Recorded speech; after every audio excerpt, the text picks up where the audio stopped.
I just want to say, I know I've been gone and I'm so sorry. I'm so sorry. Honestly, I think I just got really lazy.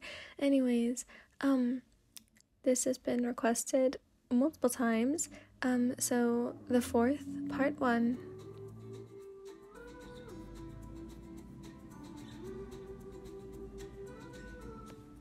All this hiking, you seriously needed to find new friends or ones with better hobbies.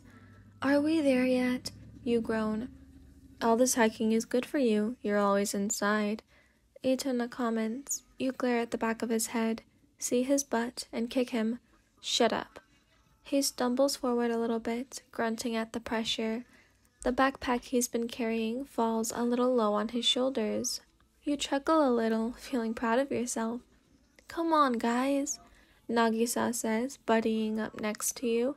This is gonna be fun. Yeah, look, Kaino chimes in, pointing ahead. It's the lake.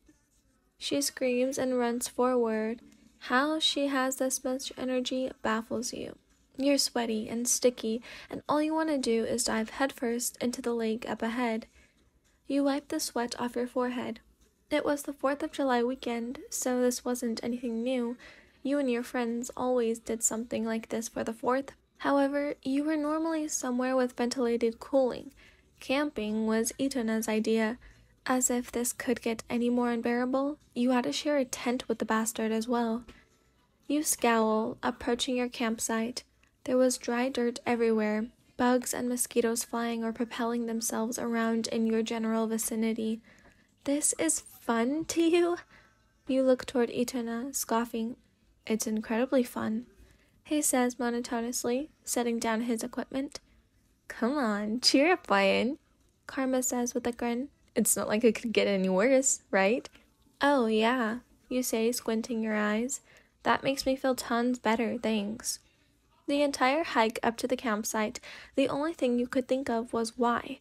Why did you have to have these kinds of friends? Why did they have to be so friendly with Itona? Why did you have to have such bad luck? You whimpered silently as you followed Itona to where you presumed your tent would be.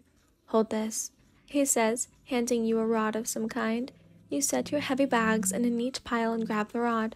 Here, he says again. I have no idea what this is, you screech. I've never been camping, I don't like camping, and I never want to come again. You finish with a huff, mentally patting yourself on the back for being able to get through that in one breath. Quit freaking out, he huffs. Camping is fun. It's people like you who ignore the beauty of nature that make it sound so boring. It's natural therapy. I like nature, you say calmly, in the good graces of my own home, where I'm not sweating like a pig or sweating off bloodsuckers.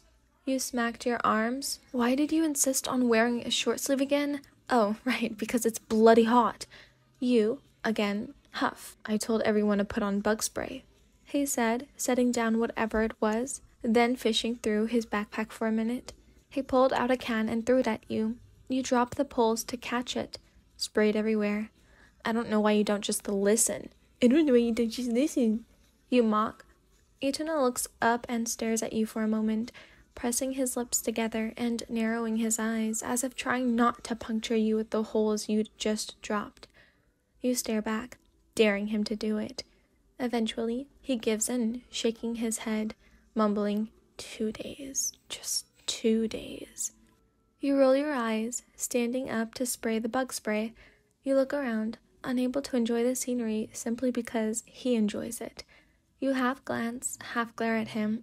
He has the back of his head toward you, like he always does, and he's crouched down, putting your tent together. Sighing, you decide to give in, for the time being, and make your way toward him. You approach his figure, your legs, and his eyesight, and open your mouth to ask him what he needs you to do, when he says, Finally, came to help, I see. Nope, never mind. You decide that actually, maybe you should really just be a complete bitch this entire trip. You smile, happy with the idea.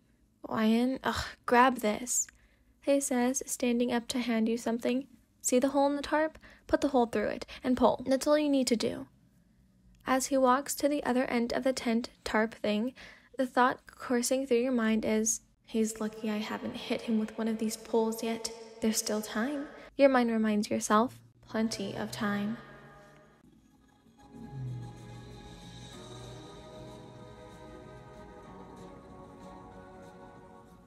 A few hours later, and you're finally starting to feel better about the whole camping thing. The air turned cool, everyone's tents had been set up a while ago, and now you're ready to enjoy the fireworks and the lake. Kaino, Karma, and Rio are already in, splashing around below. You had to change real quick. Itona had gone off to pee, at least that's what you assumed, and Nagisa's barbecuing. You set your towel on one of the free beach chairs and slowly lower yourself into the water. Night swimming is the best. You hate to admit it, but you are just a little happy to be here. "Weigh in," Kaino yells. "Come here, let's play chicken." You raise an eyebrow, laughing out. "All right, fine."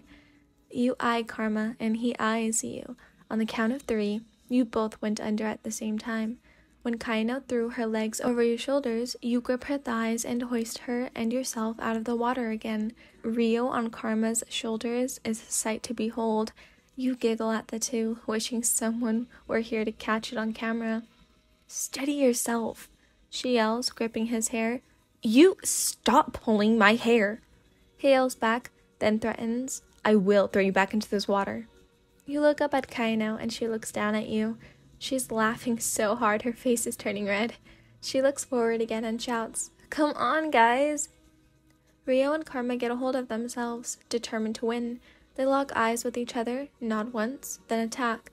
Man, they're hilarious when they're fighting, but when we fight together, it's such a force to be reckoned with. You and Kaino push and push, but eventually Kaino gets thrown back into the water, and by default, you do as well. You resurface, a huge grin spreading across your face. What's that smile for, Ryan? Losing? You roll your eyes, flipping off Karma. In turn, he sticks his tongue out and high-fives Rio. You look at Kaino, and Kaino looks at you with the same expression. You both roll your eyes and swim toward the shore, which is mainly just tiny pebbles. You and Kaino part ways when getting out, with Kaino walking toward Nagisa at the grill and you walking toward your towel. You notice Itona sitting in the chair next to yours. He's sitting, reading a book of some kind. You sigh, knowing you'll have to pass him. Your body drips water as you walk. You try to keep it from dripping anywhere near him, but the chairs are kind of on this ledge, and you have very limited choices. "Excuse me," you mumble, scooching yourself across the ledge. Itona sighs, crossing his legs and leaning into his fist. You grab your towel, drying your hair, then your body with it, and sit down. "You should be mindful of others," Itona mumbles. You answer. "You mean you?" You laugh or scoff or both. Somehow, "You're the one who chose camping over a weekend on a cruise ship." "Yes, and I seem to remember you having a lot to complain. Excuse me. Say about it." "You are so unbelievable." You shake your head. "It's not my fault you're choosing to read." You glance over at him. "Can you even see?" "I can see plenty, but my mood has been ruined. Thanks," he says, his tone clipped. "Oh, whatever." You roll your eyes and flick water at him. He scoffs, shuts his book, and smacks you with it. "I'm going to sleep." You pout sarcastically. "You'll miss the fireworks." "Yeah, I'm sure you'll miss me terribly." You shrug your shoulders, dropping your face. It's not like he was wrong. Ha, there's something you never thought you'd hear yourself say. Well, think. You watch him as he unzips your tent, steps inside, then zips it shut again. What a loser. You roll your eyes for the umpth time, turning to face the sky again. "Food's ready," Nagisa shouts. You sigh, sitting back in your chair. You could eat later. Itona, however, unzips the tent, steps out, and zips it up again. You muffle a chuckle, closing your eyes to soak in all that. What did Itona say? Natural therapy? Yeah, that. Therapeutic. All up until Itona kicks you with his foot. Your eyes sprang open and you were ready to punch him, but he was holding out a plate of food and you were frozen in confusion. He shook the plate. "Hello, take it." You grabbed the plate suspiciously. "Calm down," he sighed, sitting down in the chair he'd been in before. "Kaino told me to bring it to you, so rest assured it's not poisoned." You sniff it anyway, getting a look from Itona. You shrug your shoulders. Can never be too careful, right? You're such a brat. He shakes his head. Oh, piss off. You pop a piece of fruit into your mouth. Hey! Rio runs over. Come on, we're gonna start lighting the fireworks. For some reason, he glanced at Itona in that moment. But the stranger thing is that he glanced back at you. You both looked away, a bit uncomfortable at the occurrence. I'll be there in a minute. I want to finish eating first. All right, well, hurry.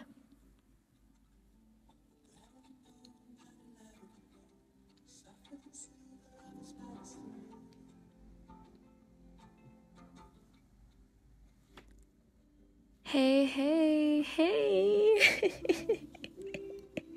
Don't mind me just like sliding back into you guys' lives. Okay, so this was requested like a while ago, along with like an Illumi meeting, or you meeting Illumi's parents. So I'm gonna write that, and post, and in like 6 days I'll be on a plane to Oregon. Yay! Okay, bye everyone. Oh wait, have a good morning, have a good evening, have a good afternoon, whenever you are, and I'll see you guys, yes, tomorrow. Okay, now, goodbye everyone.